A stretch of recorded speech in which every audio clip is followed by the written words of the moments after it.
President Parsons.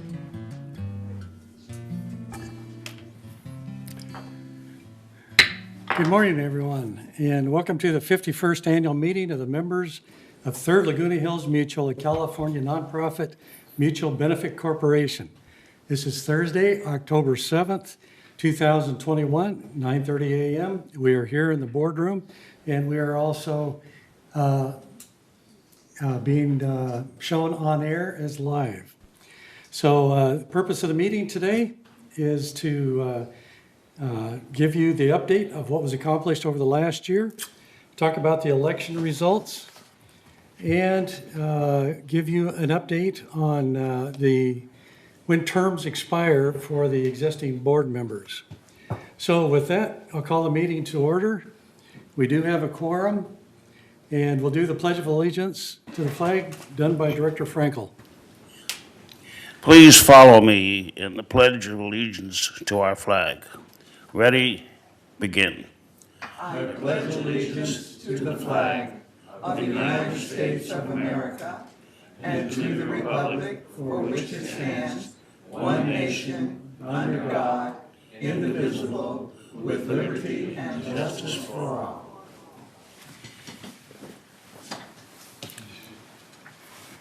Thank you. Do I hear a motion to accept the agenda? I'll make the motion to accept the agenda. I second. Okay. Any discussion, comments? Okay, hearing none, we'll consider that by consensus. Approval of the meeting minutes from November 5th, 2020 at the 50th annual meeting of members. Do I hear a motion to approve? I so move. Is there a second? Second. Discussion? Discussion? I would like to make a change, please. And in the minutes, it did not, I think I'm with the right minutes here. It doesn't give am I in the right place where it gives the president and vice president and the secretary? Was that the next, yeah, that's here. The resolution you're talking about was not attached? No, because it left the secretary's, maybe I'm reading the wrong minutes. Director Jarrett, I believe that is the organizational meeting. Yeah, that's It could be the organizational. Oh, I meeting. think I'm sorry, it's the organization. I'm very sorry. Okay, that's fine. Any other discussion, comments? Okay, hearing none, we'll accept this by consensus. And we'll acknowledge the press if they're here.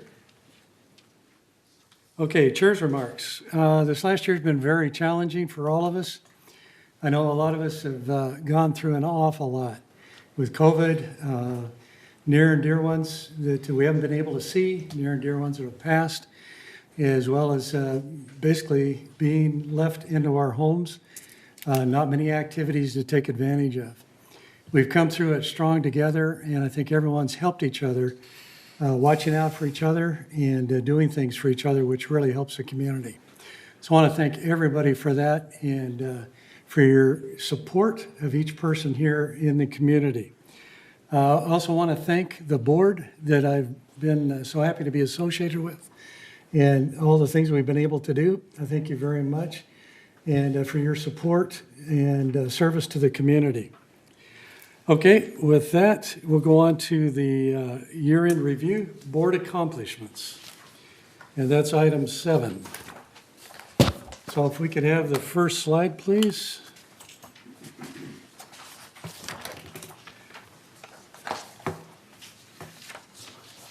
And I'll forego the introduction to it, and we'll start right into communications. Vice President Annie McCary will be talking about this section. Okay. Yeah. Okay, thank you. Can you go to the next slide, please, Grant? I don't have it on my screen. So Third Mutual has its own communications committee, which is an informal committee. We meet quarterly to discuss any specific items that pertain to Third Mutual and any communication that we need to communicate to the community. The third board members alternate in presentations and new member orientations, which are held bi-monthly, once on Friday mornings and then again on Wednesday afternoon, Wednesday evening. The board members alternate in those presentations. The new member orientations had been virtual because of COVID, but in the last couple of months, we've been hybrid. And again, the board, since September, the meetings have been hybrid. So members are able to participate here in the boardroom in person, or they're able to participate via Zoom. The Village Breeze is a magazine produced by the Media and Communications Committee, which members of Third Board participate in writing articles for. In the Village Breeze, there is a section that's dedicated for Third Board communications, where if there's something specific related to Third Board versus mutual-wide, then it's in that bi-monthly publication. Third Board also participate in information that goes out on what's up in the village, and that's a Friday email blast that goes out every Friday to everyone who has an email on file. In terms of TV6, each month a Third Board member appears on TV6 basically to recap all of the highlights from our monthly board meeting. In terms of COVID rules, Third Board members work closely with other mutuals and GRF in implementing the mask mandate as well as other rules to protect the community during the pandemic. Many of the Third Board's directors also volunteered during the COVID vaccination clinic as well. We also provide information and feedback in terms of the village website. Even though it's under new construction right now, it is an ongoing project with the input from Third Board members via the Media and Communications Committee. Communication also includes This Day, which is during COVID, it was broadcast 6 times a week during the COVID, and that there were updates given on COVID by the CEO in terms of cases in the community. The GRF Media and Communication Committee comprised of members of all directors from all the boards. Then there are 3 members from Third Mutual that sit on this committee. And all actions that are taken by this committee are reported back to the Third Board for our monthly meeting, any action items. There were also several town hall meetings that Third Board conducted during the CCNR's initiative. And prior to COVID-19, Third Board members also participated in some town hall meetings that were conducted by our CEO. Thank you. Thank you, Director McCary. On to maintenance construction, 2021 projects completed. Our treasurer and M&C director, Robert Muchnick, if you would introduce those who will be speaking in this section. No, we're going to have the folks, Ralph is going to speak and Kush is going to speak on M&C. Okay? All right. Please proceed. As with every year, the Maintenance and Construction Committee and VMS staff has been very busy. This year has been especially challenging coming out of COVID. One of the challenges has been to recall experienced staff and hire and train new staff to support the many projects Third undertakes. We continue to have several large projects handled by outside contractors because our staff is unable to handle it. Having outside contractors, next slide, please. Okay, having outside contractors do some of the work makes considerable practical sense. Since we do not have some of the specialized equipment or the expertise needed, and furthermore, using an outside vendor shifts most of the liability to the vendor. Next slide, please. Several years ago, we installed solar panels on 12 of the Garden Villa roofs. We just recently had all the panels cleaned, which is necessary a few times each year so that they produce energy at the highest levels. Based upon the power generated by these panels, we continue to save money on our electric bill. Next slide, please. This slide gives you a nice aerial view of the solar panels on the roofs of several of the Garden Villa buildings. This picture was taken by a drone that we use in the village. Next slide, please.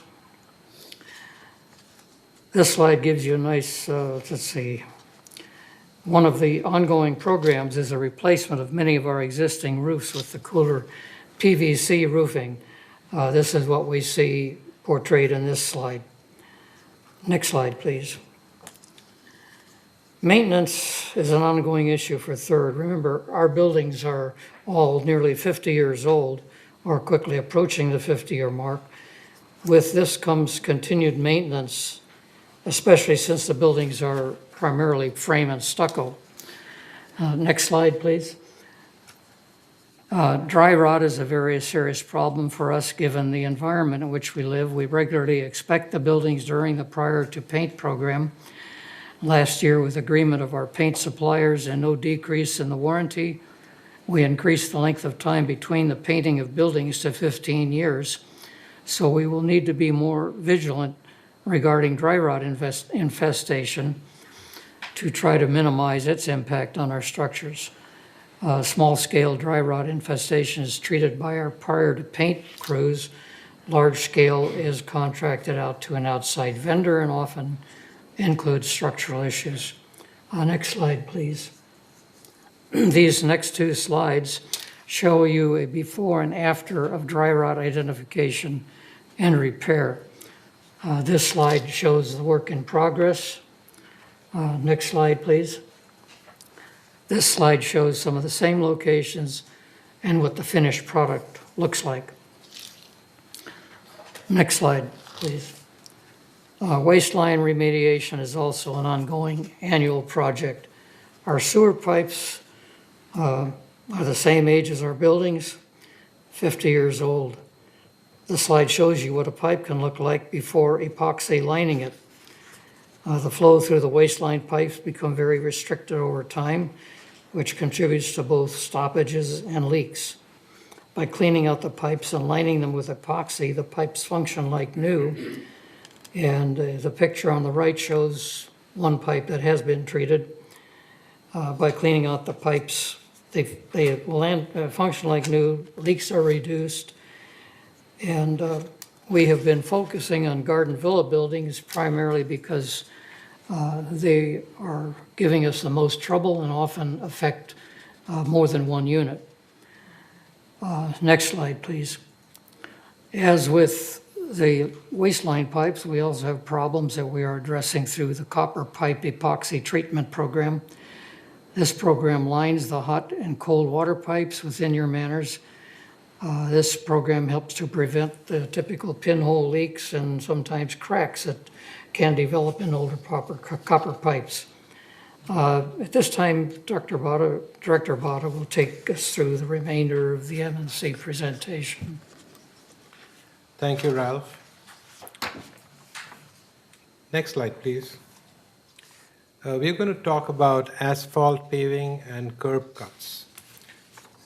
So, just like Ralph said, our pipes are 50 years old, which are in and out. Same way, our roads are also that old, and they belong to us. So we need to take care of them, and curb cuts are created to meet with the new, so that our residents have a way to move with if they had some mobility issues. Please be patient. We are cutting curbs as we do concrete projects and repair and replace the asphalt streets. These are very expensive projects, and we can only do so many streets or so many feet of repair each year. Next slide, please. Seal coat is to preserve the asphalt that we put down. Streets are our major asset, and we need to take care of them. And this will extend the life. We also have to cover them with the seal coat, which for those of you who may not know is putting a slurry coat over the asphalt. This helps to reduce the more expensive replacement of the asphalt. Next slide, please. Fumigation. Wow. We have seen many buildings covered with tents, and that is what we do to mitigate the presence of any termite or any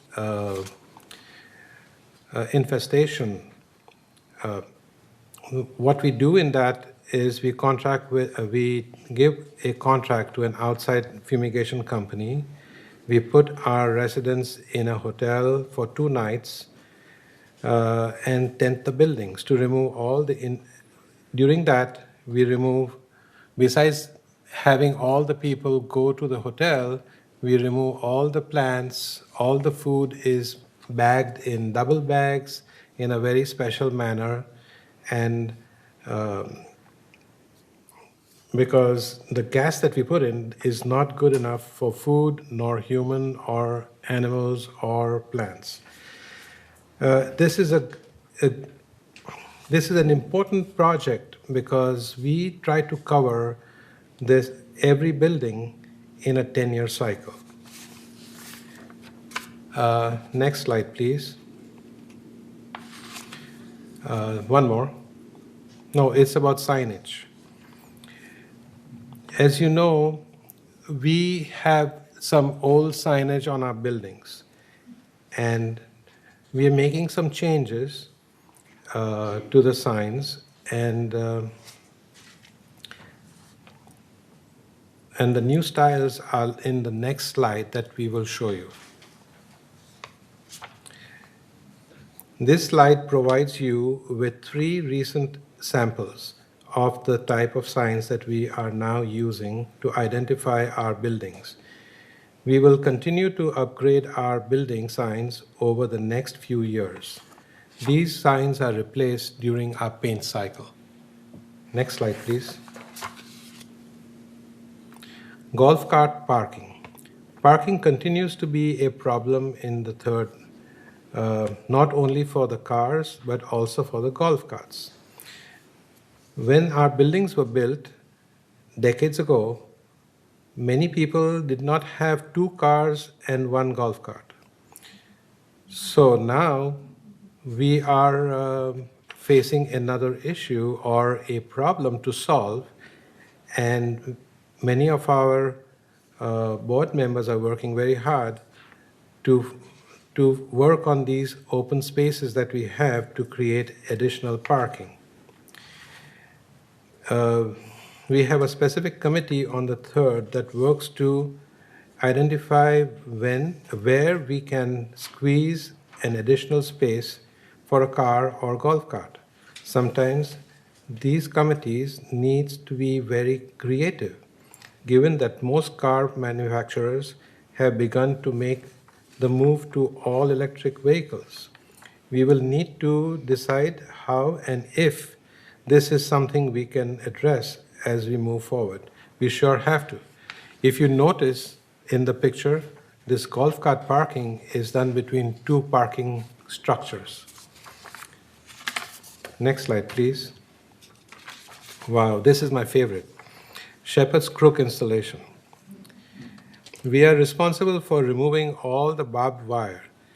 You know, we got so many complaints from people saying that we are living in a concentration camp. Please remove these barbed wires. Yeah, that's what happened. That's what this all started. So the city allowed us to do the conversion in small parts because it costs a lot of money. So I'm going to read this to you. We are responsible for removing all the barbed wire that surrounds the perimeter of our third mutual. Our agreement with the city is that we replace 300 linear feet of barbed wire each year until all is replaced. We are using Shepherd's Crook to do this. This year, for example, the cost of 300 linear feet of Shepherd's Crook is approximately $32,000. It will be many years before this project is completed. That concludes the report of the Maintenance and Construction Department. Thank you Thank very you. much. On to landscaping, and Director Jarrett, please. Good morning. I'm going to be talking about landscaping now, of course, my favorite subject. As you can see, next slide, please. As you can see by the overview, how many acres we have of turf, shrubs, slopes, and all the tree count. It's amazing how much how much there is to landscaping. A lot of people don't realize that we have this many acres. For example, the edging miles alone is 56 miles of edging. And in third, we have 15,000, almost 16,000 trees. Slopes, 118,000, and, not thousand, 118 acres. Shrubs, 83 acres of shrubs, and 165 acres of turf. But overall, you see that our landscape department has to take care of all of this acreage. And one of the things that I didn't bring along with my slides today, but I wanted to mention some of the items that landscape has to take care of, and you'll see it as I go along. But in the creek area is large, and we have our landscape director, Kurt Wyman. He has to work with a lot of agencies in the creek. There's a lot of laws involved in how we keep up with what's going on in the creek. Same thing with the wildlife preserve. We have to work. Kurt has meetings about every other week with the OCFA, the Orange County Fire Authority. It's unbelievable how much they're on top of everything with the mitigation for fire around here. So it's really important. And the nursery is huge. So we didn't realize how big the nursery was and all that was involved until the landscape committee took a trip there. And Risa's going to talk about that a little later. But anyway, the next slide, please. An overview. The irrigation management is really, really a big job.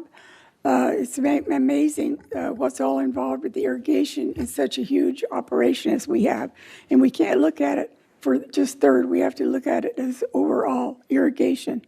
And the tree maintenance is huge. We have a contractor that does most of the tree cutting. And the turf maintenance is huge, as we all know. Shrub bed and slope maintenance, big. A lot of our slopes work is contracted out, and the slope work, about 70% is contracted out. Our in-house crew does the smaller slopes. And we contract them out, primarily the slope work, because it's dangerous for our guys to get up there on the steep slopes and work. A lot of injuries involved in that over the years. So it's a lot better to have that on a contractor. And we do the composting and nursery. I said the nursery is unbelievable. And the composting and the slopes, not slopes, but the, what am I want to say? Anyway, the composting in the nursery is really a big deal. The pest control, Kurt is always out there looking for different ideas or different not only herbicides and herbicides for the pest control and rodenticides is what I want to say for pest. Creek maintenance, as I mentioned before, is really, really a large deal. And we do offer chargeable services for members who want to do extra work around their places. We have rain event response, and I mentioned the herbicide. We're doing an herbicide testing right now because we're trying to find a better product that will do the job, but is non-toxic. Next slide, please. The challenges and success. The customer service, we're always continuing to improve response time to resident concerns. One of the biggest things is we try to educate the village, actually everyone, to please contact resident services when they have questions, because a lot of people feel that they want to talk to myself as landscape chair or to the landscape director. So we're always constantly striving to get people to contact resident services for their help. But we're always continuing to improve the response time, as I said, and improve the resident perception of the landscaping. That's something that's really a challenge because we have to worry about the quantity of work completed and the quality of work completed. As you see, we have one of our gatehouses there in that picture. And the gates are taken care of and funded through the GRF funds. Next slide, please. This is a scope of what the landscaping services looks like. 147 full-time budgeted positions and 8 work centers. So you see all of those work centers that are involved in landscaping. When I say 147 full-time budgeted positions, that doesn't mean 147 people are at work all the time, because you have people out ill sometimes, or people, off on disability or illness, all kinds of things that happen. And so there's not always that many folks out there in the field working. Next slide, please. Okay, budget employees, as we see, if we go back to 2014, you can see we had almost 181 employees on staff. In 2021, well, I told you we have about 146 actually. Some of them are contracted. We've tried contracting some of our work out. We did some contracting work down in Gate 5. It hasn't worked out very well, so we're going to take that work back and give it to our employees to get the work done correctly. And our service priorities in 2021 are additional ones are to increase the service levels, complete the full cycles, and train the field crews. We need to certify more spray technicians, cross-train equipment operators, and institute regular use of plant growth regulators for turf edges. So on the next slide, you'll see the landscaping service priorities. On the next 2 slides, you'll see that we have grounds maintenance, weed and shrubs prune tickets. So you can see, according to the years on that chart, the work that's been done. One of the biggest priorities is to increase service levels. And we're always vigorously campaigning for more drought-tolerant landscaping in third. Water conservation is really, really big, and we want to combat the almost projected $5 million water bill for third. It's huge. We're just really trying to get a handle on that. And another big priority is to control the weeds in between cycles. As people notice, especially this time of the year, it's difficult. And then to institute new planting crew and focus on plant replacement. We're doing quite a bit of that. Plant replacement now. We've got to get rid of the old shrubs. We're testing electric power tools. And more on that, you can see on the next slide.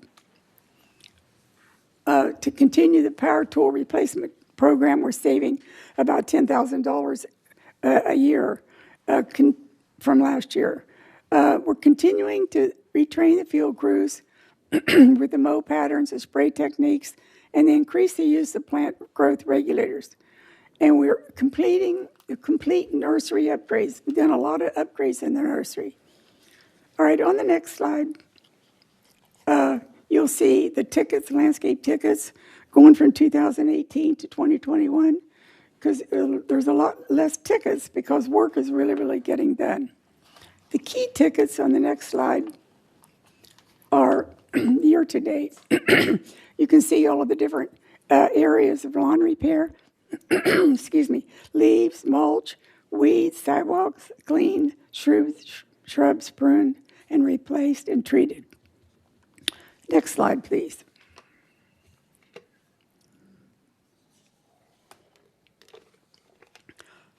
All landscape tickets. I think this slide here is a little bit out of date, so but it still kind of gives you an idea of the total ticket volume.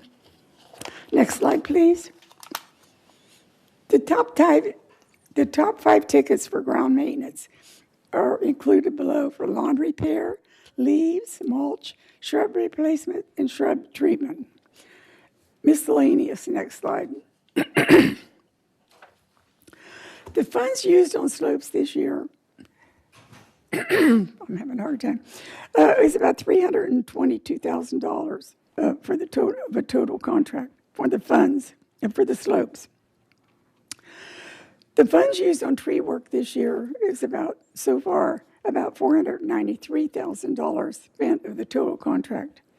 And the number of trees trimmed this year through July was 2,900, and the number of trees removed in third this year was 124. That completes my report. Thank you. Okay, talking about the nursery is Director Karimi.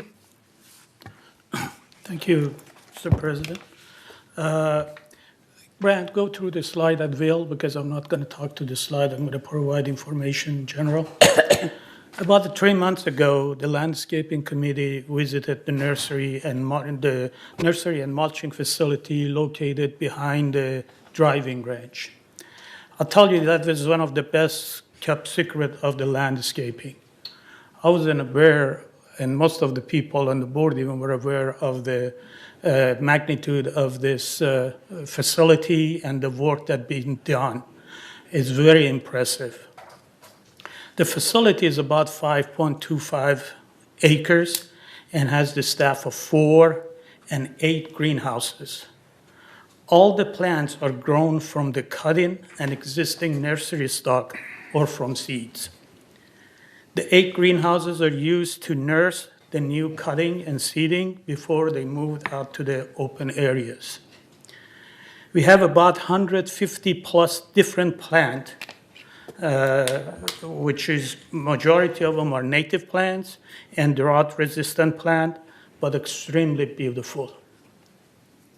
99% of the plants put into the community come from the nursery, with the exception of large trees. We don't grow large trees in the nursery.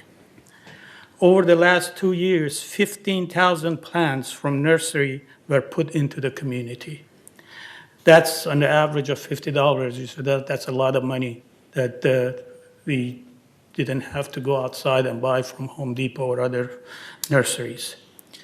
We also visited the mulching facility that has produced all the mulches for the village. Mulches are used in Garden Center 1 and 2 and all common areas.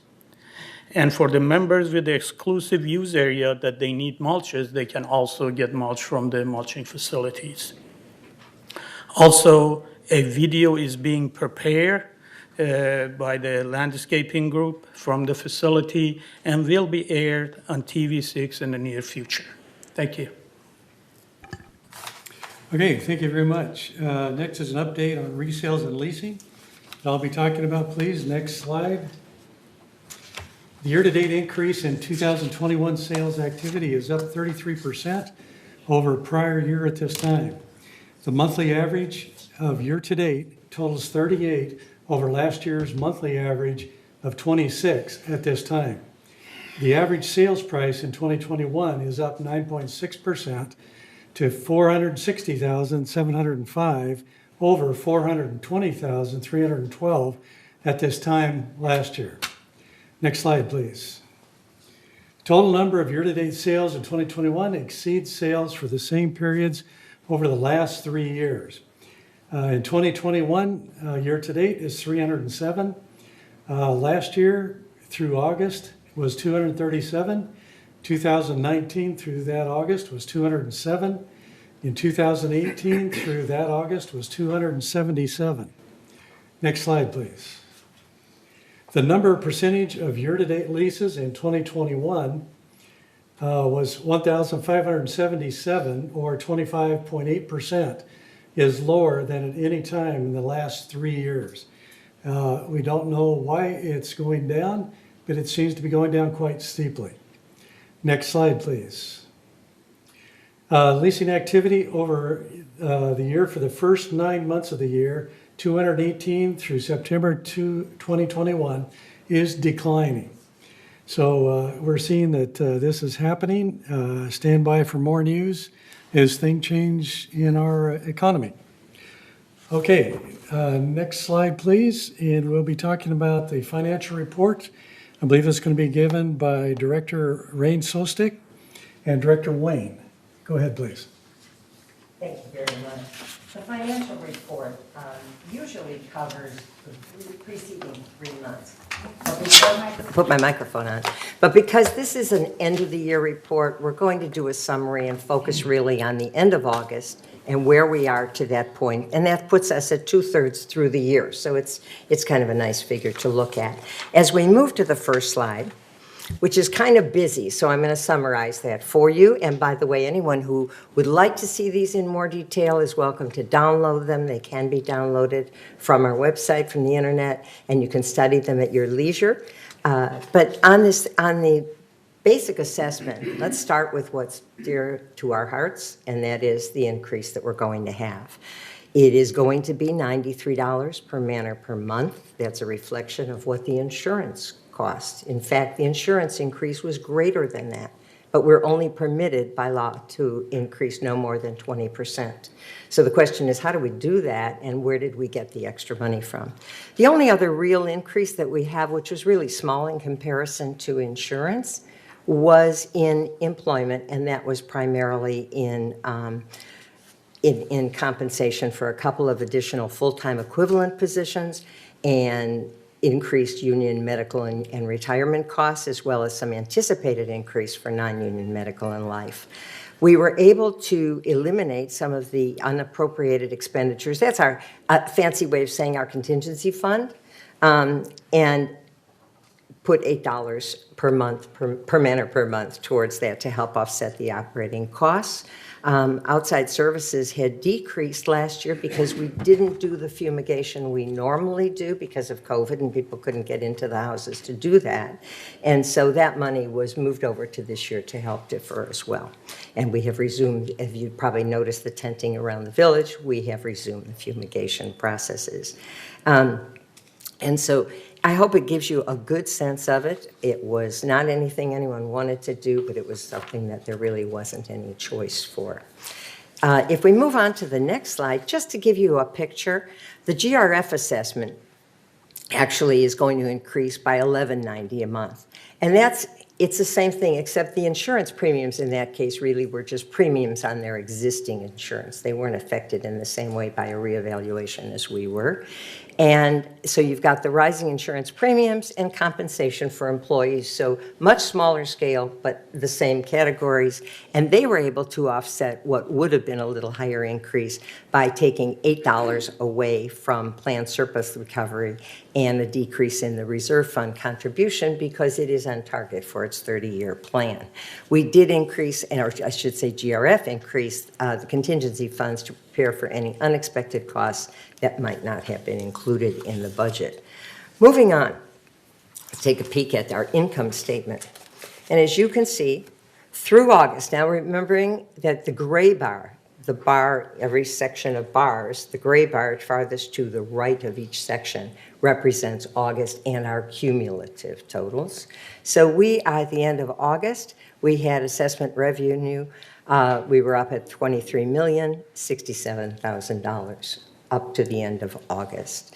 We have non-assessment revenue. It's small, but it still contributes, and that was $1,101,000. So our total revenue came to $24,168,000.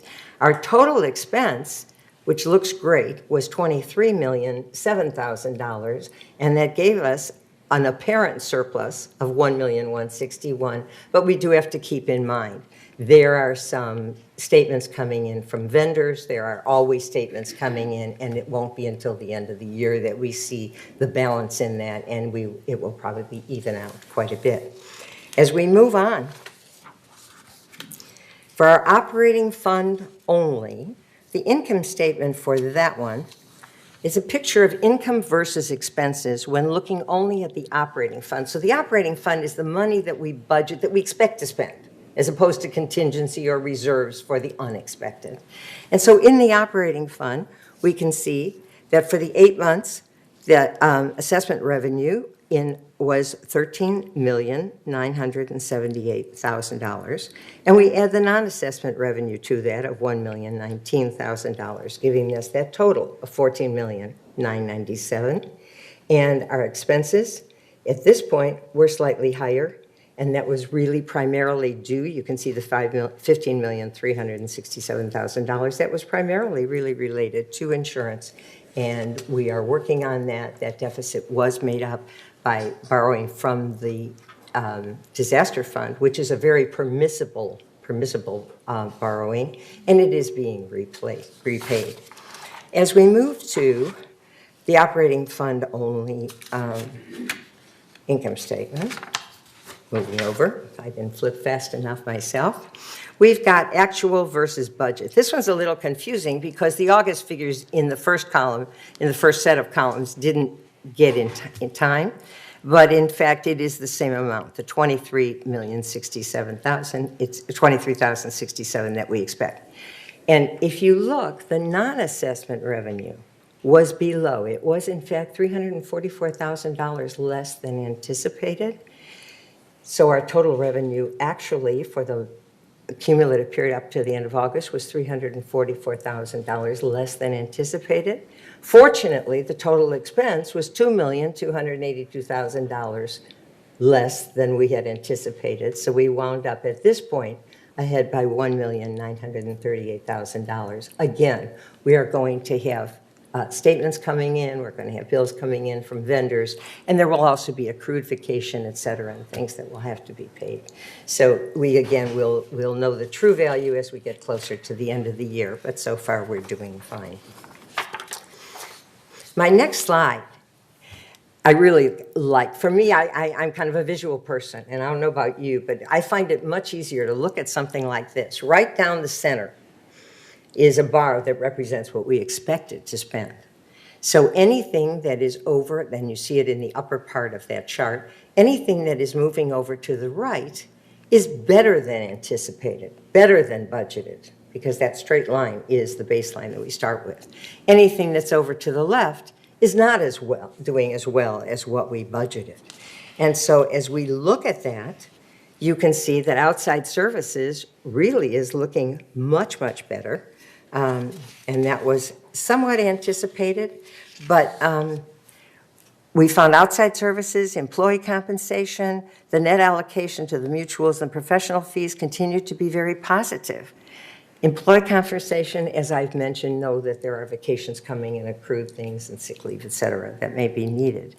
The negative side, of course, which is the side we don't want and don't like to see, is first thing is utilities and telephone, and that is primarily affected by water. And you've heard about it. We've been doing lots of educational programs. We've been talking, and you'll hear a little more in the water conservation report. But it really is important. As I walk around the community, I see many owners watering their beautiful and numerous plants, both in the ground and in the pots, with a garden hose. That's logical. You'd think that you would garden with that. Garden hoses, because they're attached to the house on the outside, we think that that's landscaping water. Our landscaping water in third is primarily recycled water. It's charged at a different rate. But unfortunately, that hose bib that your hose is attached to is residential water. And so we have to be very, very careful because that is water that is wasted. So as we talked later in the water conservation report, you'll hear some suggestions of how we might either decrease our plants with doing drought-tolerant plants or save some of that water from the house. But we'll wait and get to that as we do.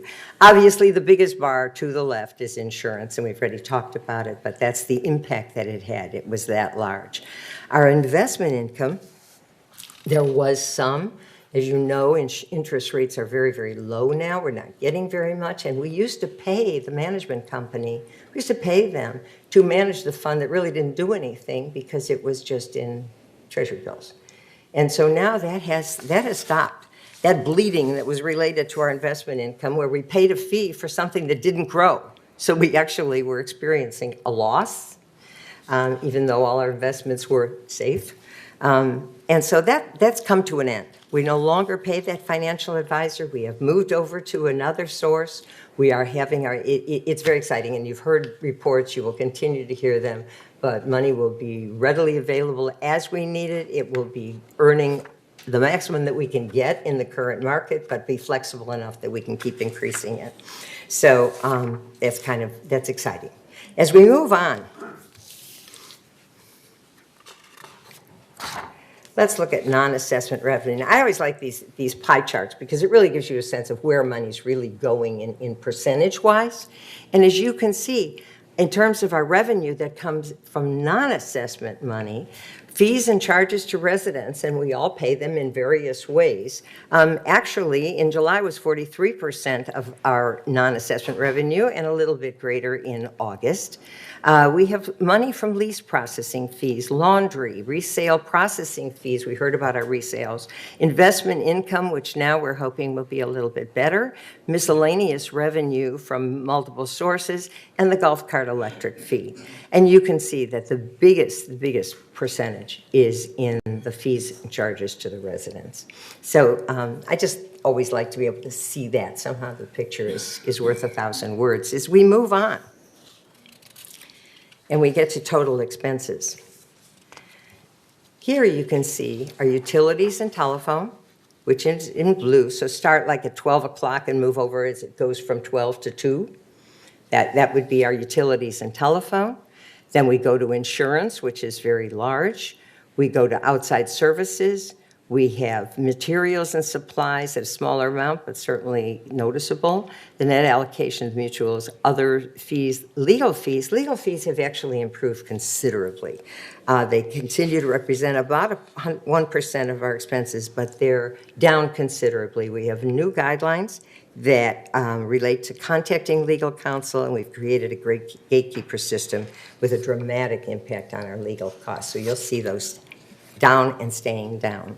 As we move on, let's go to non-operating fund balances. So what is the non-operating fund? We always talk about that. That's kind of a financial thing. But what are the non-operating funds? There's the replacement funds, the disaster fund, the unappropriate expenditures fund, which I've said is really sort of the contingency fund in other terms.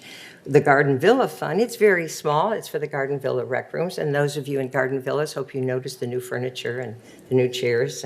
And I've been visiting them and they look great. And so you see the beginning balance, the total was $28,640,000 for all the funds listed across the top of the chart. And as of the 31st of August, the total non-operating fund has grown to just over $30 million. So that's very pleasing and a very good report. And please note that the disaster fund and that unappropriate expenditures / contingency fund have seen more expenditures than contributions year to date, and that's mostly because some of that insurance money was taken out of there.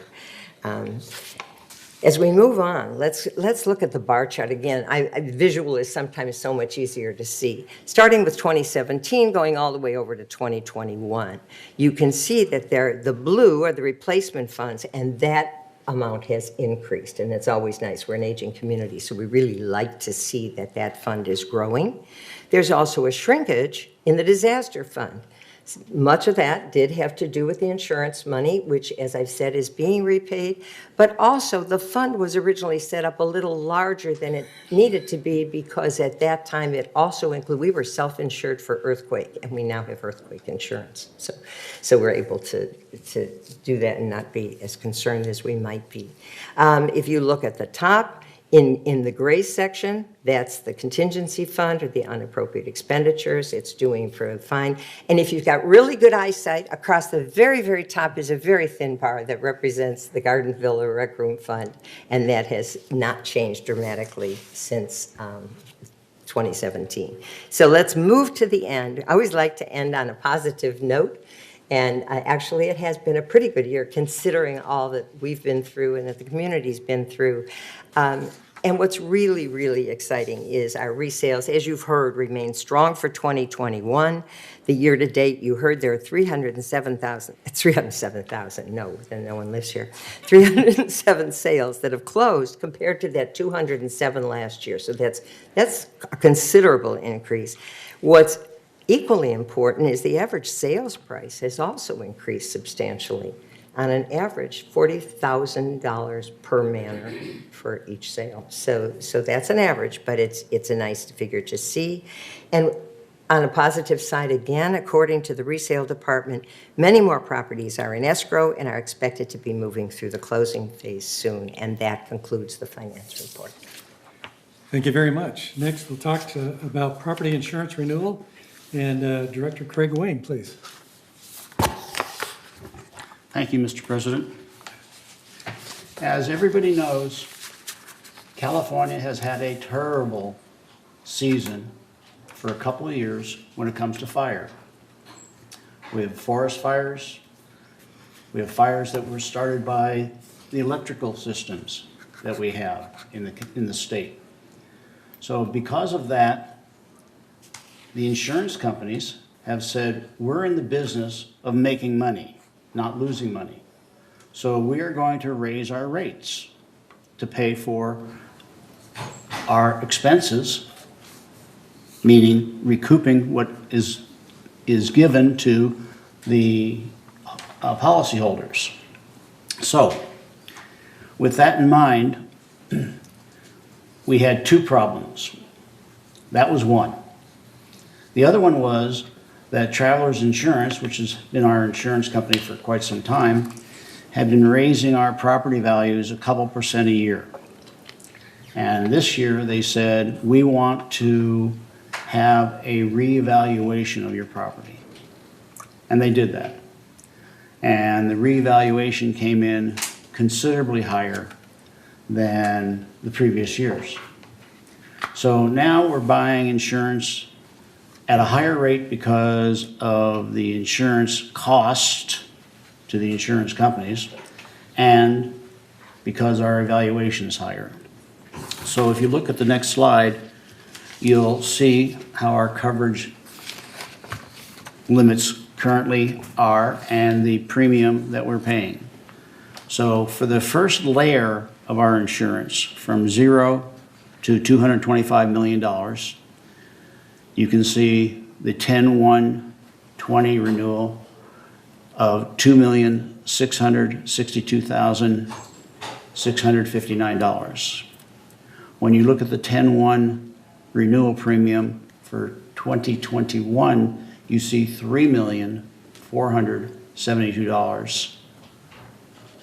$3,472,000.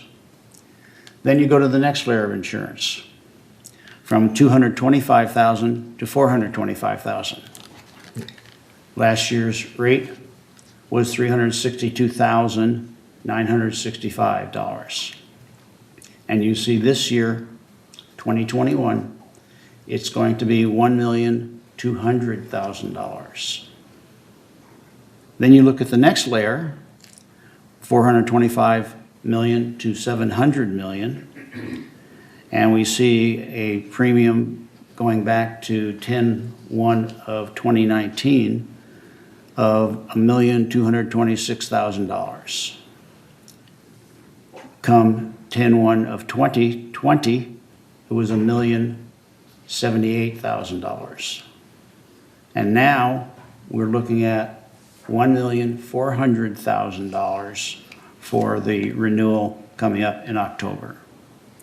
So if you look at the totals, you'll see that the premium has gone up basically from last year to this year by 50%, from 4 million to 6 million in round numbers.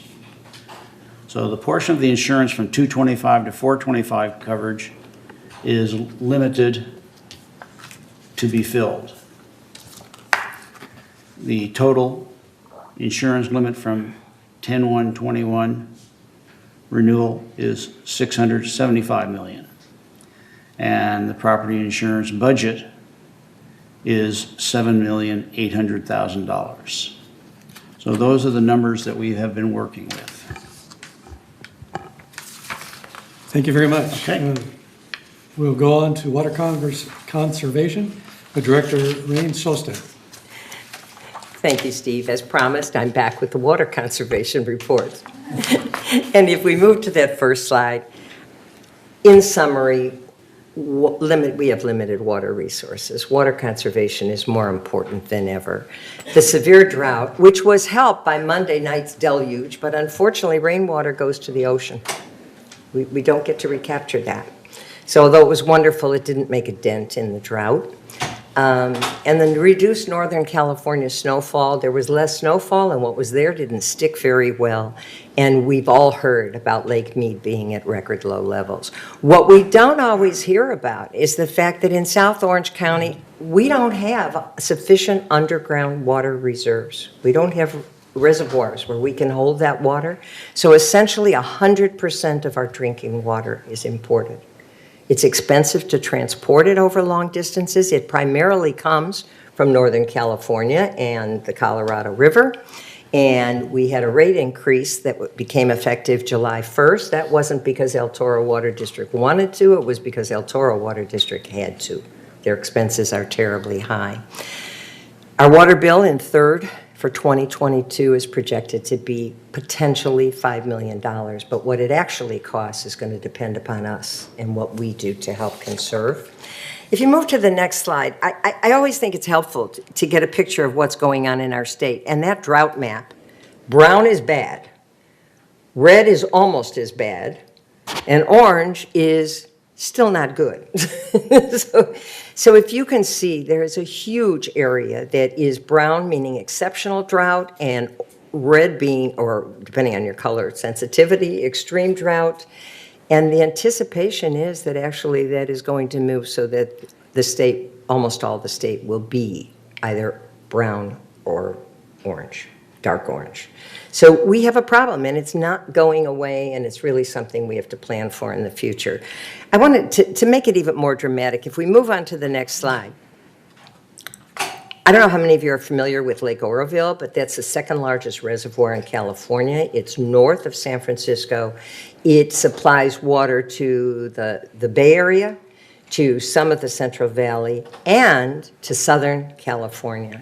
If you look at Lake Oroville, remember 2019, we had all that water, all that rain in 18 and 19, and we were looking really good, and then it just kind of went. If you compare Lake Oroville from 2019 to today, I don't think you need to hear any more. There are sections that still have water because it's a multi-area of water, but that's just one section taken from the same position just 2 years later.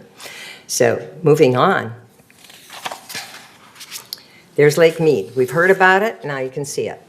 That water level is very low. We're fortunate that we have reserves, some water, some Lake Mead water that we purchased in advance that's sitting in a spot for us.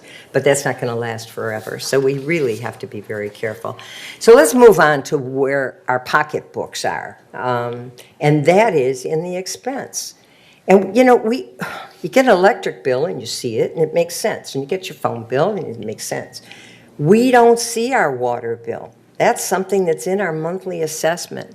Because we don't see it, it just, the water is there, you turn on the faucet, and everything is fine. But I want you to really take a good look at that, because Tier 1, that's efficient water, it's typically been, the amounts have been figured at 55 gallons of water per person per day. That's kind of how it's estimated and figured out. And so Tier 1 for efficient water, yes, the rate went up. It went from $2.65 for almost 750 gallons of water. That's actually pretty reasonable when you think about it, to $2.72. That's a raise of 7 cents. We can live with that. But that's not where we're being hurt there because, of course, if you spread that over 6,200 plus units and Manners in third, you multiply that, and it's still a lot of money. Tier 2, we can ignore because it doesn't apply to us. That's residences not in a village like ours where the lawn watering, landscape watering is part of their water bill, and so they pay a Tier 2. So let's go to Tier 3 and 4, and really to Tier 4. That was expensive enough before at $7.95 for that same almost 750 gallons. It is now $8.52 for that same amount. You compare that to Tier 1, and it's just an amount we can't have. And so we've got to really, really conserve. Tier 3 is not as bad, but certainly close. And if we can get as much as possible down into Tier 1, we'd be just fine. So I want you to keep that in mind. The Third Mutual is going to be looking at this. We're going to have to really think about this in terms of plantings that have drought tolerance. It's something everyone has to do. If we move on to the next slide, you can see that water conservation is a task for everybody. Landscaping has done a great job. They've replaced turf with drought-tolerant plants where appropriate. It's decreased not only water costs, but it's decreased maintenance costs. And so it's really made a wonderful difference. And more efficient sprinkling, which is an ongoing project, which will be completed in a couple of years and make a big difference. Residential water, we have problems. And, many of our residents do have a medical need for bathing. They may have walk-in tubs. They may have to take a bath. That takes a tremendous amount of water. If there's a medical need for that, there is the potential for a rate reduction, and it just has to be applied for. Anyone call residential services, we will get the proper information to you and find out the process. Reporting leaks, and small leaks turn into big leaks and turn into lots of money in our water bill. Car washing is not permitted in Third Mutual. Maybe some of you wonder why. Car washing you do with a hose on the outside, and that's that same hose that looks like it's connected to landscaping water, but is residential water. So California brushes, they call them that for a reason in between washings. If we can brush our cars off, it'll help. And car washes, the professional ones, the commercial ones, usually are using recycled water. You can feel a little bit better when you go there. As we move on, this is kind of fun. I'm hoping you're starting to see these around the village. Our communications department has been wonderful about preparing them. Suggestions, you'll be hearing them and seeing them a lot. They will be posted in the clubhouses, hopefully on the bulletin boards in the Garden Villa buildings, and anywhere else we can get them to you, and on our website as that website is reworked. Things like aerators, washing full loads of clothes and dishes. Our washing machines are much more efficient than they used to be, but it still isn't as efficient as doing a full load. One of the easiest ones, turn off the water when brushing your teeth or shaving. That's water that's just literally going down the drain. So if we can do that, it's just a question of consciously thinking about it. Showering, shorter showers. Ideal, 5 minutes, but whatever you're doing, take off a few minutes as you can and get those shorter and be more efficient with them. Installing high-efficiency toilets, kids save 19 gallons of water per person per day. That's huge. And what's really wonderful is El Toro Water District is still giving a $100 rebate for installation if it's a new installation and not a replacement of another water-efficient toilet. And fixing leaks. Those that you see, find, and fix if they're and let us know about them. Those that you don't see, how would you know if you have a leak you don't see? You might get a letter that says you're in Tier 4 and your water use is excessive when you're pretty sure that you've been conserving.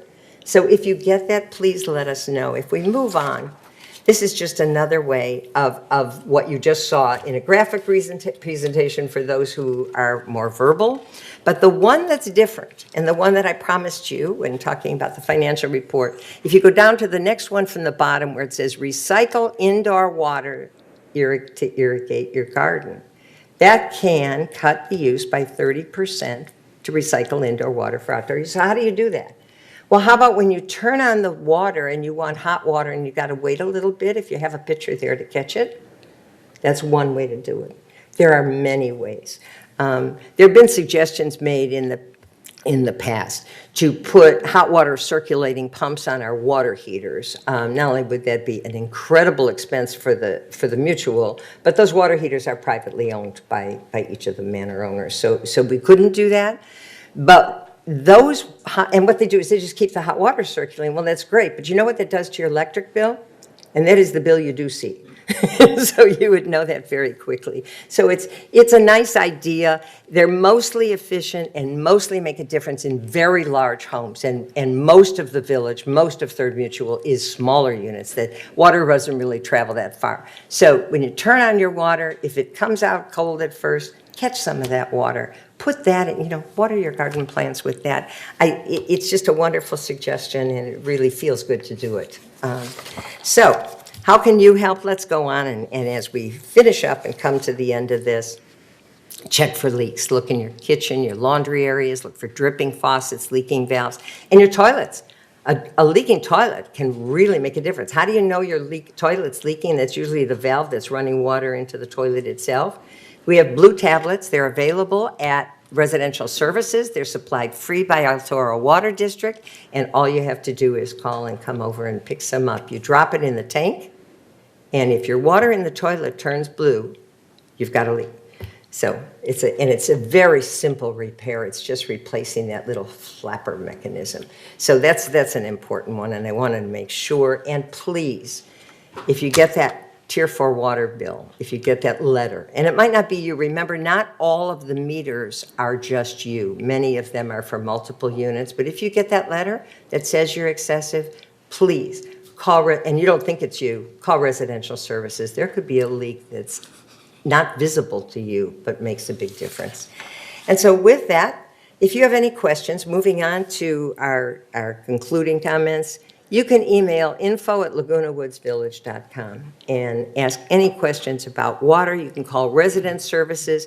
If you see a leak, call security after hours. Don't hesitate to do that. But I do want to alert you to one thing.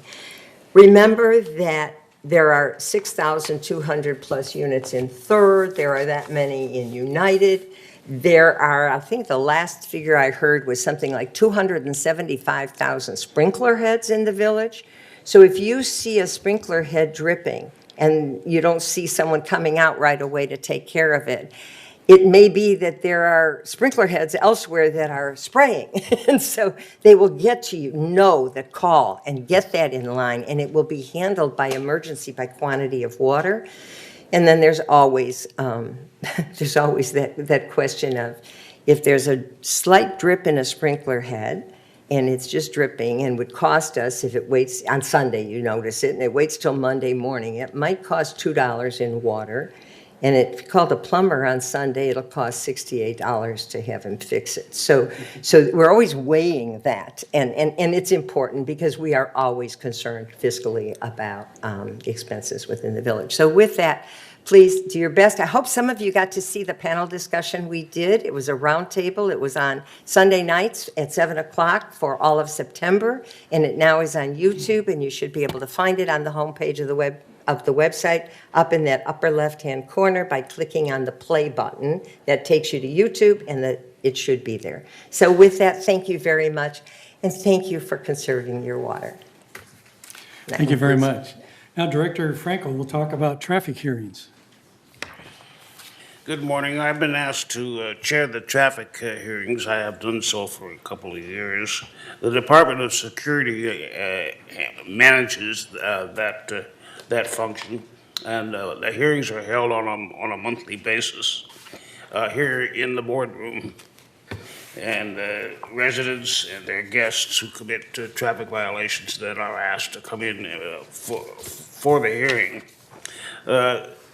The violations basically consist of speeding and stop signs, which are considered to be moving violations. As I'll mention in a minute, those violations can qualify for a traffic school. The other violations are parking cluttered or stored in vehicles, registration issues, lack of decals, overnight parking, parking red zone, parking on the sidewalk, and parking in the garages without a decal. And we offer videos and photos of the violations here at the hearings. And as I mentioned, the first time violation results in a warning with the opportunity for those that are moving violations may choose to attend a 2-hour traffic school with only a $20 fine. Only a small percentage of the violators come to the hearings. Most just pay their ticket, choose to pay the fine. And that's the extent of my presentation, other than the comment, my wife's meeting us at 12:15, so let's make sure we move on. Thank you very much. On to compliance, and First Vice President, Director McCary. Thank you, President Parsons. I'm going to tell you a little bit about the Compliance Department. The Compliance Division receives and inspects alleged violations and disputes. The Compliance Division provides the owner a courtesy notice advising of the alleged violation. So if you're an owner of a manor and you have a tenant in another manner, you will if there's a violation from the tenant, we notice the owner, and the owner is the one that's required to bring the violation into compliance. If the mutual, we send a notice to the owner advising them of the violation, the rules of the mutual, and we also request compliance. A follow-up inspection is scheduled to confirm that the matter has come into compliance, or a disciplinary hearing will be scheduled. The hearing notice is mailed 15 days prior to the disciplinary hearing. The hearing is held and the board's determination is provided to the owner, again, to the owner, not the tenant, 15 days from the hearing. If the board determines that a violation did occur after you've come to a hearing and a violation is determined to have occurred, it will consider imposing a disciplinary action, including a monetary fine up to $500 for each incident and violation. And it also could include suspension of members' privileges and commencement of legal action. It could also include denial of GRF access to facilities and suspension of gate clearance. So can you go to the next slide, please, Grant? This is basically, you can't see it very well, but just basically for 2021, the cases addressed by compliance was 3,209 cases since the beginning of the year, for about a 300 case average per month. So the compliance division is a really active division. What's really important to note, if there is a dispute or if you know of a violation, that you contact the compliance department or the security department, and they will initiate a report so that we can do everything we can to make sure that the violation comes into compliance. You can see on the first slide there some of the types of violations that we see. Nuisance violation, 15% for 2021. Delinquencies in assessments and stuff, those also come to compliance. We see illegal occupants. When neighbors will complain about illegal occupants. So neighbor complains about neighbors, those reports are filed with security, those cases are brought to compliance hearing. Some of the other stuff that we see are landscape, traffic violation, carport clutter, animal nuisance is a big one that we see quite a bit, alteration standards. And so there, you can see from that that there are a lot of violations that go on in the community, and we can also thank our neighbors for making sure that when they see violations, that they contact the compliance department or contact security department. That is the best way to get the issue resolved, is have it come through compliance. The next slide, please, Grant. Basically, again, it's kind of difficult to see for you there, but some of the other 68 of the cases, 68 disciplinary hearings, abandoned vehicles.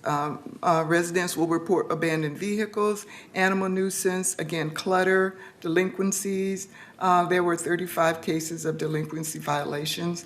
A nuisance again. Smoking is a violation. Oftentimes, residents aren't aware of what the smoking rules are, and when neighbors can smell your smoke, they will call security and you will be called in for a hearing from compliance.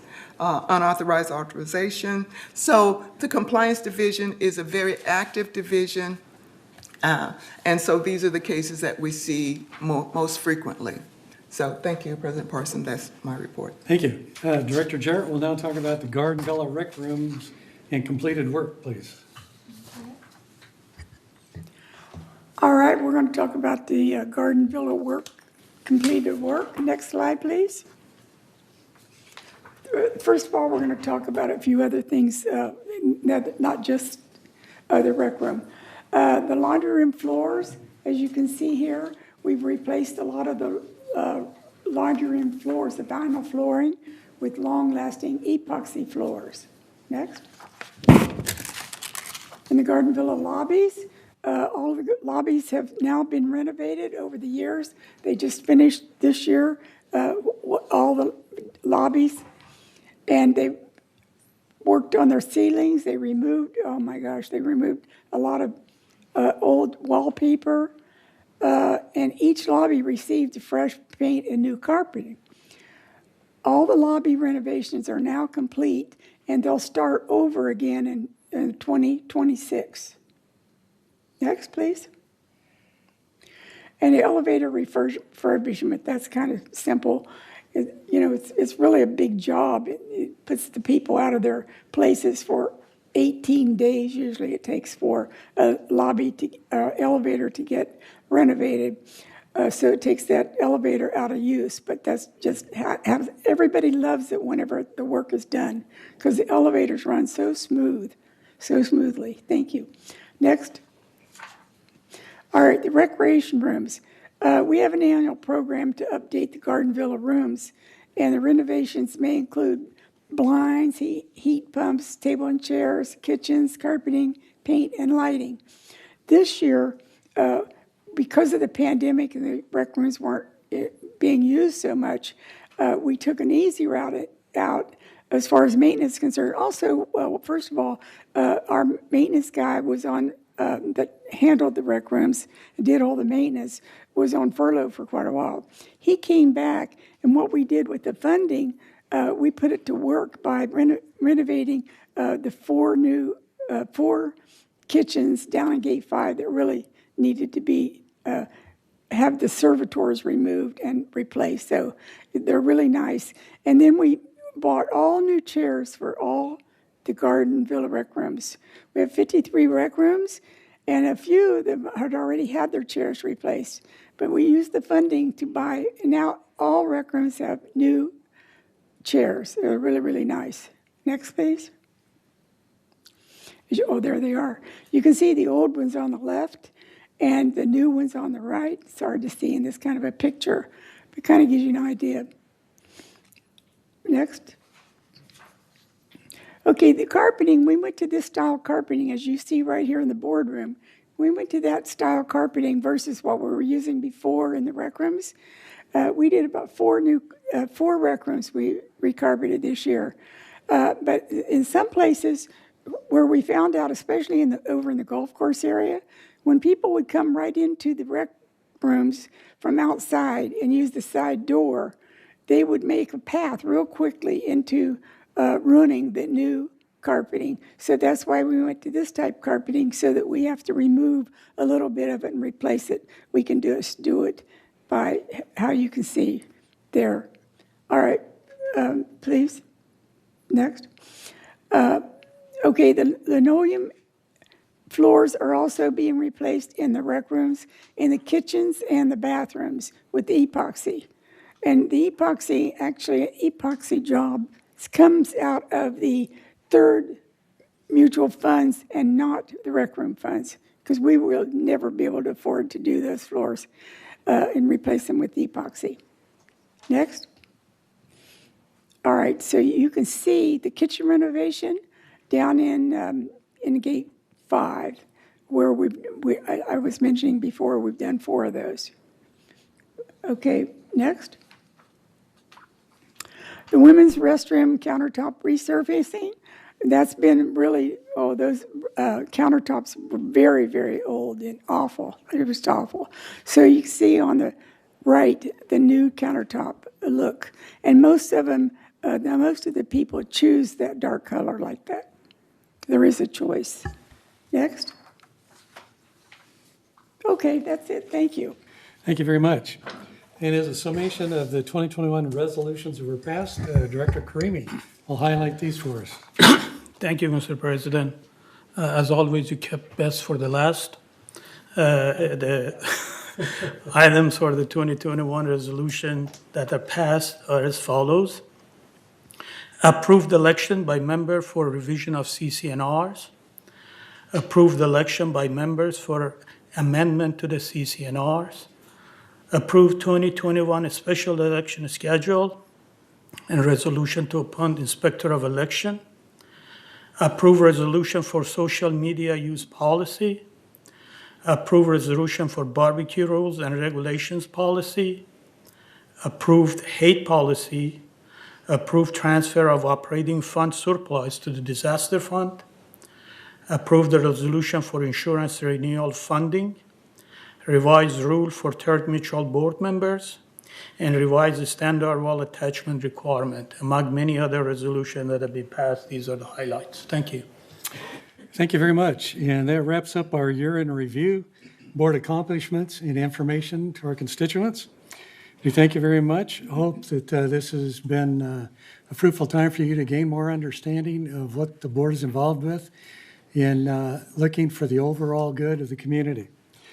At this time, I'd like to acknowledge directors with expiring terms, Director Lynn Jarrett and Director Reza Karimi. We thank you so much for your service, and we bid you farewell. Thank you so much for your service. So if you would at this time, if you depart the dais, please.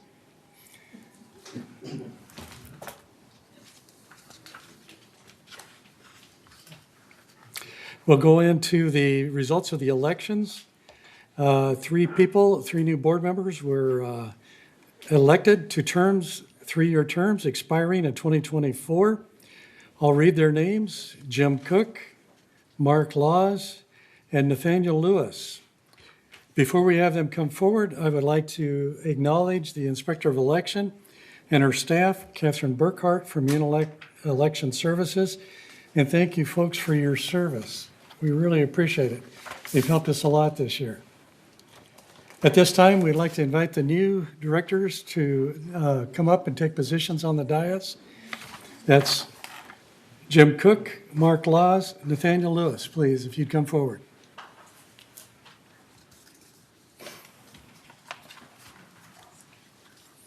Just any seat that's open.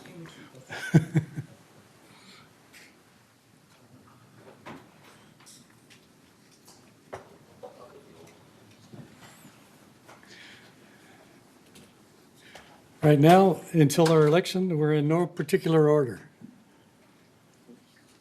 So while they're making these changes, I'd like to introduce the other continuing directors and give you their term of expiration. Steve Parsons, myself, it expires in 2022. Kush Bada, 2022. Craig Wayne, 2022. Ralph Ingdahl, 2022. John Frankel, 2023. Annie McCary, 2023. Robert Muchnick, 2023. And Donna Rain Sostak, 2023. So acknowledge you folks for your continuing service. We appreciate that. Okay, at this time, we'll have audience questions and statements. But first, let me read the way we're going to conduct these. Members are free to make a statement, which will be taken under advisement only. There will be a 3-minute time limit for each statement, and the aggregate of all statements will be limited to 30 minutes. We ask you to stay positive on your comments, not negative, and be helpful in your suggestions. So at this time, if anybody has any comments or questions, you can bring them forward. But once again, this is going to be advisement only. The new board will take up the responses to you in the future. Do we have any at this time? Grant? Our first speaker is Leland Isaacs at 5794. She had to leave. All right, then our next speaker is Jules Zellon at 3124A. Okay, thank you. The beauty of this year's election was the massive turnout. 2,900 voters. That's 70% of the resident members. That's a cause for celebration. And the results couldn't be clearer. The coalition's 3 candidates more than tripled the votes of the incumbents. So what was the message that we sent? It is to listen to the members. When members force a special meeting, don't seek to prevent them from voting. And don't ignore the resolution they adopt unanimously at that meeting. Take note of what members say at open forums and free yourself from lousy and expensive advice. But establish a task force that we've been demanding for a year to consider what members want in a new set of CC&Rs. Got it? Give the members something to vote for, not against. Most importantly, resolve that members' interests come first and should control any interpretation of any rule. An example, the creative way in which alterations block applications. Direct them to approve anything that doesn't violate a state or local restriction. But that's not the way this board, its committees, or even traffic court has operated. Instead, there's a police state mentality. I was recently convicted in traffic court of parking my scooter in the wrong direction. I proved that it was perfectly legal, yet the panel that included John Frankel and Debbie Dotson Just a voted minute, unanimously just a minute, to convict Jules. me. You are not to bring up names. If you do that once more, I'll ask you to sit down. Yet the panel that voted unanimously to convict me, here's how they probably analyzed it. Security is an arm of our government. Compliance is an arm of our government.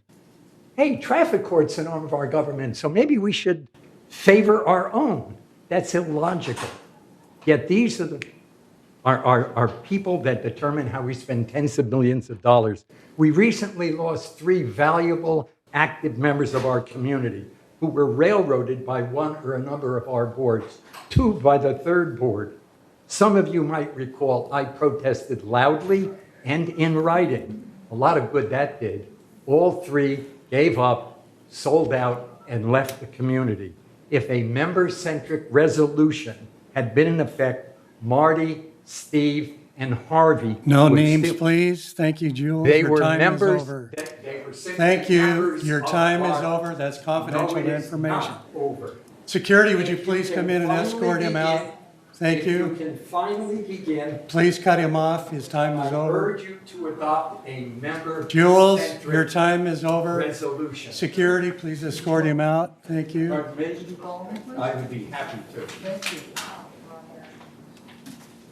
Thank you, Jules.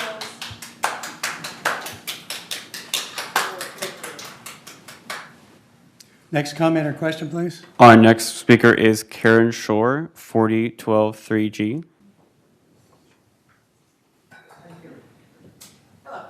My name is Karen Shore, a candidate for 3rd board in the recent election. I said I was inspired to run for the board because I wanted our HOA to always operate legally and cut down on lawyer fees. I'm speaking here today because our HOA election violated California election law and our own HOA election rules. First, California Civil Code 5135 provides that HOA funds shall not be used for campaign purposes in connection with board elections. Campaign purposes includes advocating the election or defeat of any candidate that's on the ballot. TV6 is our HOA-owned television studio. Use of TV6 and its staff are paid for with our HOA funds. On September 7th, 3rd board president appeared on TV6 using our money to advocate for and endorse the election of 2 incumbents in direct violation of California law. He excluded endorsement of the other candidates and instead made a derogatory remark about them, and I quote, "Do not be fooled by people who want to run for the board and who do not do the work." Next, 3rd Mutual's election rules provided that equal access shall be provided to any candidate or member advocating a point of view. The HOA shall hold a Meet the Candidates forum. Our rules state that this forum shall be held prior to the date the ballots are sent to the members, and candidates shall be invited to attend the forum so that participating is on an equal footing during the election. 3rd board mishandled this election by not following these election rules. They were supposed to hold the Meet the Candidates forum first, then mail the ballots. Instead, 3rd board improperly scheduled ballots to be mailed first on August 30th. Then 11 days later, they held the Meet the Candidates forum. The effect of this improper scheduling proved to be significant. Thousands of people had ballots in hand on September 7th when viewing 3rd board president advocating and endorsing the 2 incumbents. People who followed his advice and marked their ballots for incumbents did not have the opportunity to learn who the other 4 candidates were, thereby denying an equal footing to those residents. These actions by the past board could be considered by some just a mistake, but most certainly these actions were illegal, once again leaving our HOA open to unnecessary criticism, litigation, and legal expense. Thank you. Thank you. Next. Lynn Jarrett, 40101C.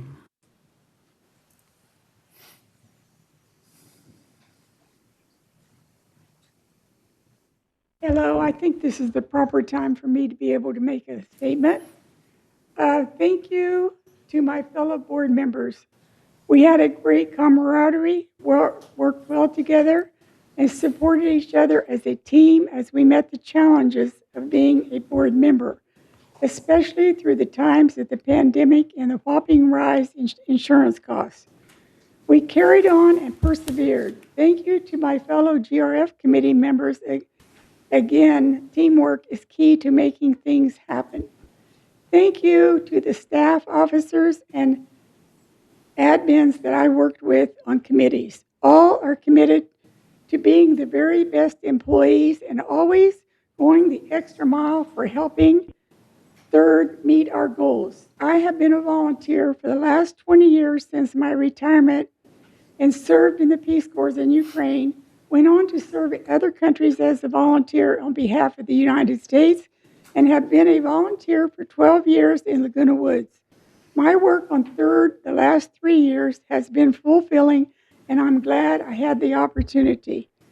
I wish the entire Third board much success in the future, and the membership, I can say, can look to a brighter year coming out of the pandemic and marching ahead to meet the goals of Third. Thank you. Thank you. Any other comments? Susan Smallwood, 3456B. Good morning and welcome, new Board of Directors, and I look forward to all of you working well together and in the best interest of our senior community. And I bring up seniors because seniors have the right to age in place in their home. This last summer, another couple was denied a variance for a reasonable modification. During that first architectural meeting, I sent into the Zoom chat box that you could not deny it. It is part of the state law, Fair Housing Act, and also Civil Code 4600. I sent that in the chat box, but I was ignored. You denied this couple an ability to be able to use their home. They filed their application in April. They were to have their meeting in June, but it didn't happen until July. They were told to appeal. They sent in an appeal. And when I was able to watch this last meeting, I was happy to see that it was being brought forward. But the actions of some of the board members there, it was as though they forgot what it was all about. And it became very frustrating for the director who was trying to bring it forth.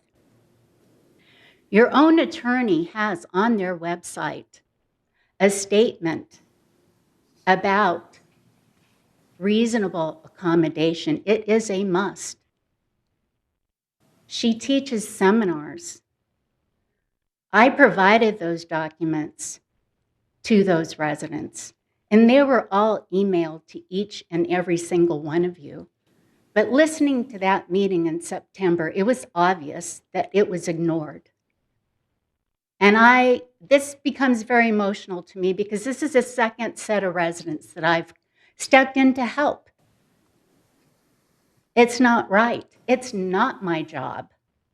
But I take it upon myself because I can't stand what happens to some of our residents. It's unconscionable.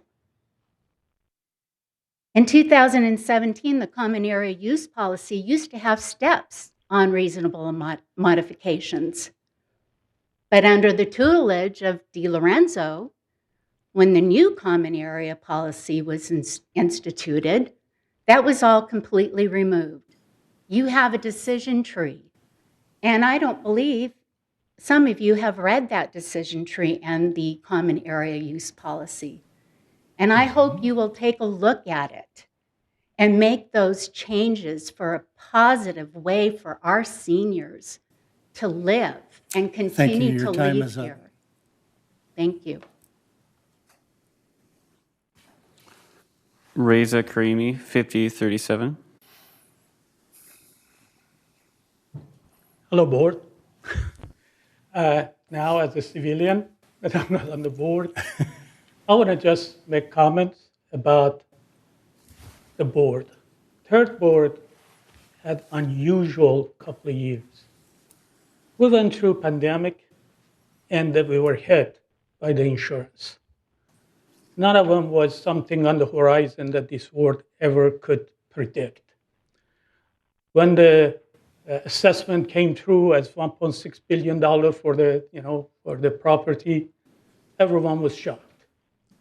Previous boards knew something was out there, never did anything about it. This board was faced with that. Also, at the same time, we had pandemic. I want to really appreciate everything that VMS did during that period of time that kept us safe. Although there was a lot of naysayer about that issue, but we did the right thing. We had the lowest cases in the community, and we had lowest death in the community. And they provided vaccination for everyone that want to take it. And those was a weird period of time. Nobody predicted that. But this board stayed calm, charted through these really tough waters, and did what was right for the community. And I'm proud to serve with every one of you that was on that board, and it was a privilege. And thank you for the time that we spent together. At the same time, thank you for letting me go back and make money rather than doing volunteer work now. And I appreciate that. Thank you, good luck, and best wishes to the new board members and all of you. Just keep us through this insurance, and let's have a better assessment next year, and good luck. Thank you. Are there any other comments? That concludes our comments. Okay, thank you very much. And like we said, this will be taken under advisement by the new board. We'll move on to item 14, director comments. And I'll start over here with Director Rain Sostak. Thank you. No comment except to welcome our new board members and thank those who are getting to go back to earning a living. Thank you all. Director Wayne? I too would like to welcome our new board members, and I would also like to thank the board members who are leaving for all the great service that they have provided, all the time and energy that they put in. Thank you. Okay, Director Engdahl? I'll add my thank you to the former board members. I appreciate the work that they have done, and also want to extend welcome to the new members, and we're looking forward to working well with all of you. Thank you. Okay, Director Cook? I just wanted to thank everybody who came out to vote. I appreciate the support. Hope we can accomplish the things that we are intending to do, and hope we can make the community better for everyone. And I hope all of us directors can work together to accomplish that. Thank you. Thank you. Director Laws? I just want to express my appreciation for the homeowners that elected us new folks into the board, and we appreciate that, and I hope we can exceed your expectations. Thanks. Okay, Director Bada. Well, we're going zigzag today. Anyway, I think many of you have already said what I was thinking of saying, is to welcome all our new board members. Also to thank our departing board members, Reza and Lynn, for all the hard work that you have put in. And we look forward to working with all of you again for the next year that we have planned to do many other things. Thank you. Okay, Director Lewis.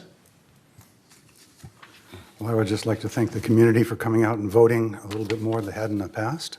And hopefully we all can work together to solve some of these major issues that are before us today. Coming together and doing it for the community. Thank you. Director Frankel. Yes, I'd just simply like to welcome our new members to our team. We're proud of our board. It's a team effort, and we're confident that you're going to make strong contributions. And in that regard, I personally want to thank the departing members of the board for their strong contributions. Thank you. Director Muchnick. I echo my colleagues' comments. I welcome all three of the new members to the board and look forward to the opportunity to work with you over the course of the next year and next couple of years. I also want to thank Lynn Jarrett and Reza Karimi for their service and their friendship. And I also want to say to the people who spoke today and during member comments, including Jules, even though he's not here, that some of the things that I heard today do make a lot of sense, are things that we should consider. And as we move forward, I'm sure the board will take some of those things into consideration. So thank you, member comments. Director McCary. Thank you, President Parson. I also want to echo my colleagues in all of the best wishes for our outgoing directors and welcoming the new directors. We look forward to working with you, working as a team, working to serve this community. Also echo the comments for the members who showed up here today in support of the board, in support of the new candidates, and in support for this community. We do hear you when you make your comments, and we make notes when you make those comments, and we do take those comments under advisement. So I hope that you continue to come out and support this board. I hope you come out and continue to support the new members to see how they thrive with us as a board and how we can together bridge some of the gap that has divided this third mutual. We can do this. We can do this by working together. We can do this by your support. And I look forward to working with the new board as a whole so we can accomplish the goals of Third Mutual. Thank you. Thank you. Once again, I'd like to thank Director Jarrett and Director Karimi for serving with us for the past 3 years. And thank you for your service. To the new board members, there's lots of challenges ahead, things that we haven't even thought of yet. Other things, as Sacramento decides to make changes, we have to deal with them as well. So put on your hats. We hope you're ready to work because there's a lot of work to be done. So with that, unless there's any objections, we'll adjourn the meeting, take a recess of 5 minutes, and we'll start our annual meeting. Hearing no objections, this meeting is adjourned.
Okay, if we could have all board members come to the dais, please.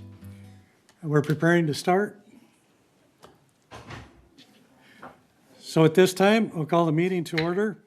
This is the 51st organizational meeting of the Board of Directors of Third Laguna Hills Mutual, a California nonprofit mutual benefit corporation. This is Thursday, October 7th, 2021. And we'll call the meeting to order. And ask for a motion to approve the agenda, please. I so move. Is there a second? Second. Okay, thank you. Any corrections or additions anybody wants to make? Yes. Okay. We need to add the category of treasurer. Now, is there three? Okay, I think it's on item 3A, page 2 of 3 at the bottom. Yeah. That note was Okay. just for you to add the treasurer. Oh, okay. That's all it was. Oh, I see. Okay, got it. Good. All righty, thank you very much. Any other corrections or additions we need to make? What was that correction? I think it's already taken care of here. And we need to add a section for the treasurer. But we're talking about the minutes. Oh, minutes. Yeah, so that's page 2 of 3. Down at the bottom. Okay, unless we hear any other comments or questions, we'll consider this by consensus.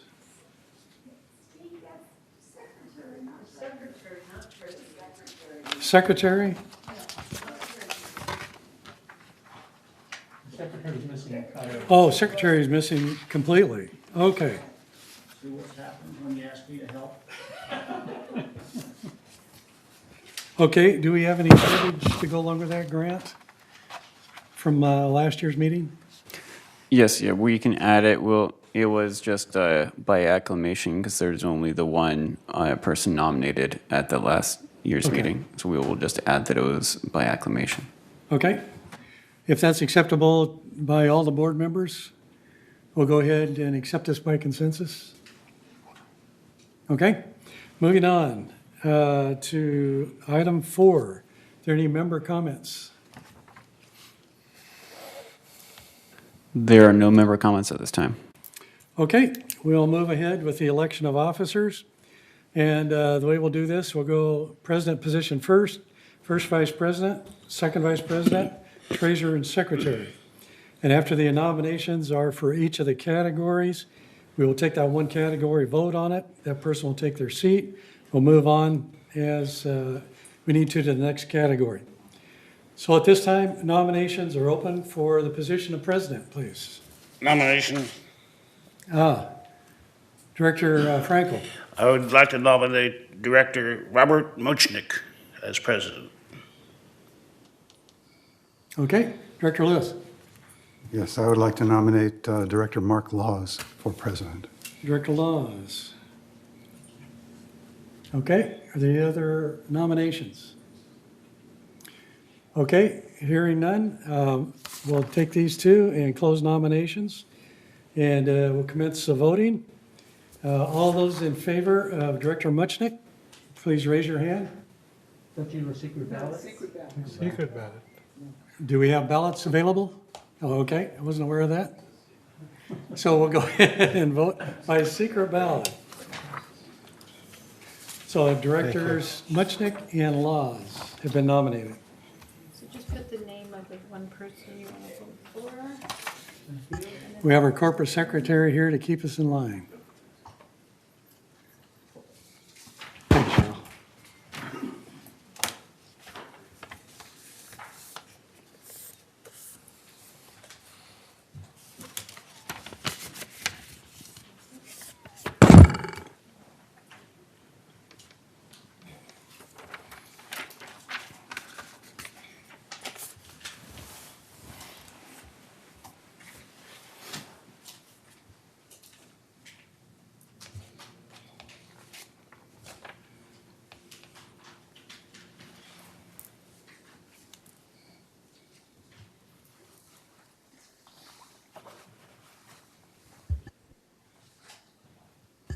Okay, we'll stand by while the tabulation takes place.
The results is Director Muchnick receives 7 votes.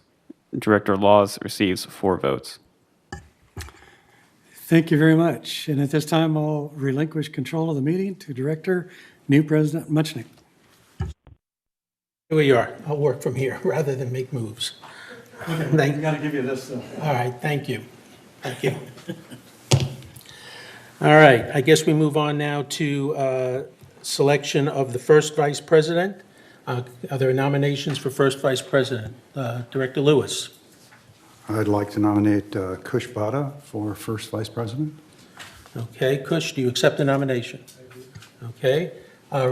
Director Engdahl. I nominate Director Annie McCary. Okay, Director McCary, do you accept the nomination? Yes, I do. All right, are there any other nominations? Hearing none, I'll consider nominations then closed at this time. I guess, Cheryl, we're ready to ballot again.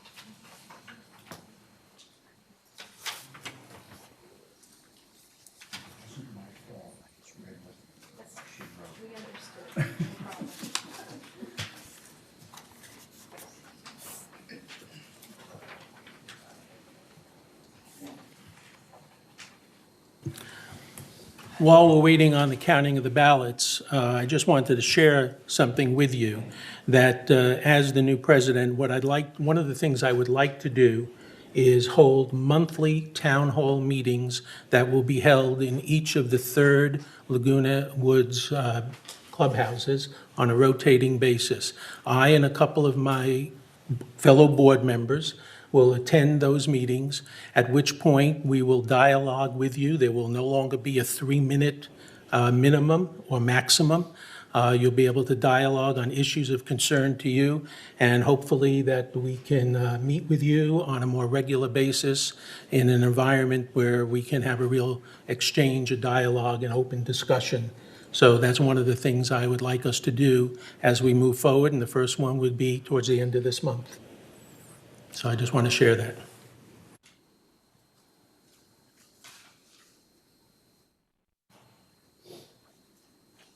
You have a date? No, I didn't know I was going to be president for sure, so no, I didn't. I haven't done anything in terms of more than, I had the idea, this is one of the things I'd like to do, but I don't have a date at the moment, but we'll publicize it. It'll probably be after the October 19th open board meeting. It'll probably follow that. It depends on availability of space, all of those kinds of things. I don't have an answer to that. All right. Director McCary receives 7 votes. Director Bada receives 4 votes. Okay, congratulations, First Vice President McCary. We'll now open up nominations for Second Vice President. Are there nominations for second? Yes, I'd like to nominate Jim Cook. Okay, Mr. Cook, do you accept? Yes. Okay, Director McCary? I'd like to nominate Director Ralph Engdahl for Engdahl? second vice. Director Engdahl, do you accept? Thank you. Okay. Are there any other nominations? Hearing none, I guess Cheryl? I think you need to sit closer, Cheryl.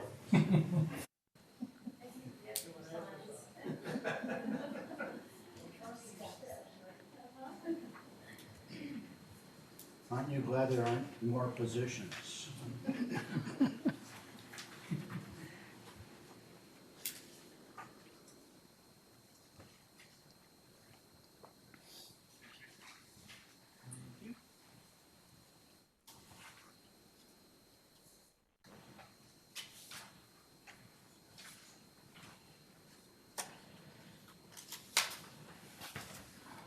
You could run you around all morning.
Director Engdahl receives 7 votes. Director Cook receives 4 votes. Okay. The next position is that of treasurer. Secretary. I'm sorry. Treasurer's written here, but we'll go with Treasurer's secretary. written first. What? Treasurer's written first. Treasurer's written first, but we'll go with secretary since that's normally the order we do business in. So we have nominations for secretary. Yes. I nominate Steve Parsons as secretary. Okay. Any other nominations? Hearing none, close nominations at this point in time, and Steve, you're elected by acclamation then. All right, we move on now to treasurer. We'll open up to Director Bada. I'd like to nominate Director Laws for treasurer. Okay. Director Laws, do you accept? Yes. Okay. Are there any other nominations? Director Wayne? Yes, Director Donna. You, Director Rain Sosak? Okay. Director Sosak, Rain Sosak, do you accept? Do you accept? I do. Okay. Cheryl, I guess we need ballots one more time.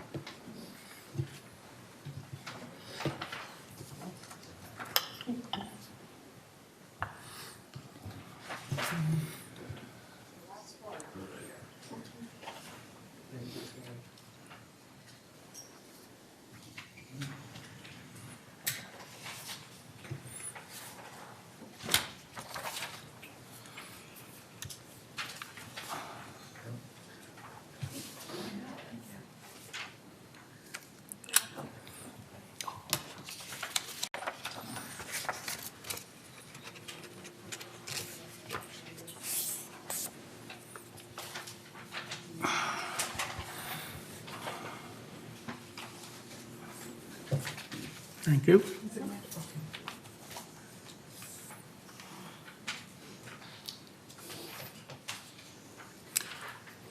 And while we're waiting again on the ballots, I will be sending out an email this afternoon to all the board members with a list of all the committees, third and GRF committees that we have to make appointments to.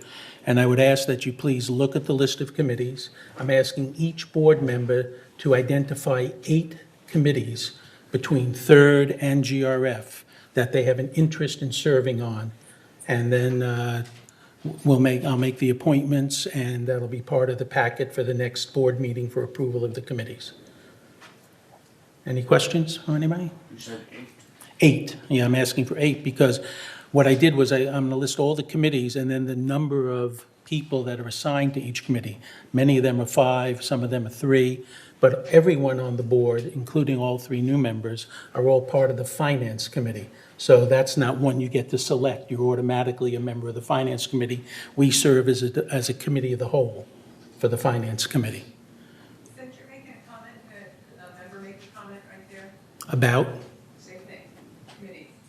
Instead of going from an email to a vote, can that? It's not a vote. It's not a vote. It's an appointment by the president. It's not a vote. Can we have some community input for that process? That's not the way that works. I'm sorry. That's a board decision. The board lists their preferences. Well, community members often make comments. You can submit any comments you like, but no, I'm not going to submit the list of committees, the list of members and everything. You can submit any comments you like, yes. So prior to the decision being made? Decision is going to be made Monday, just so you know.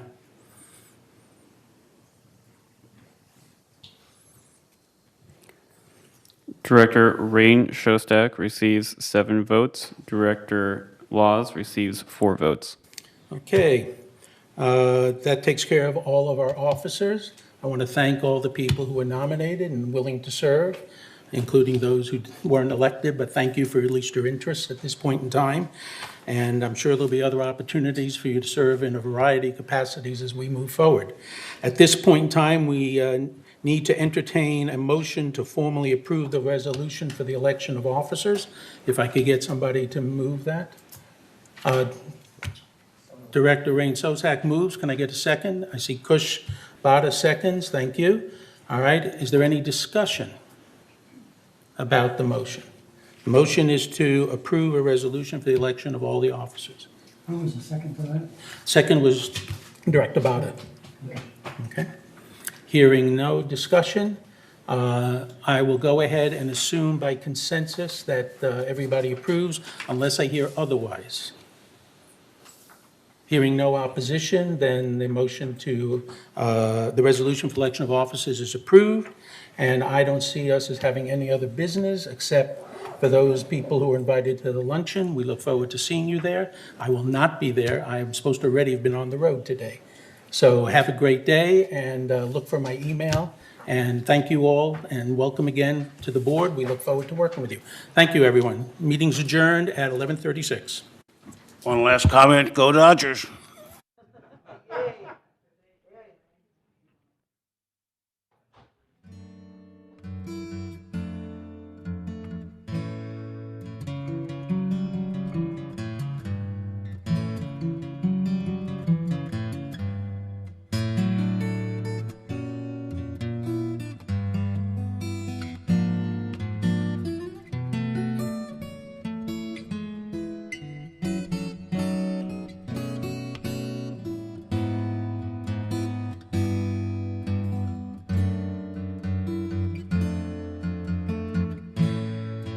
Mm-hmm.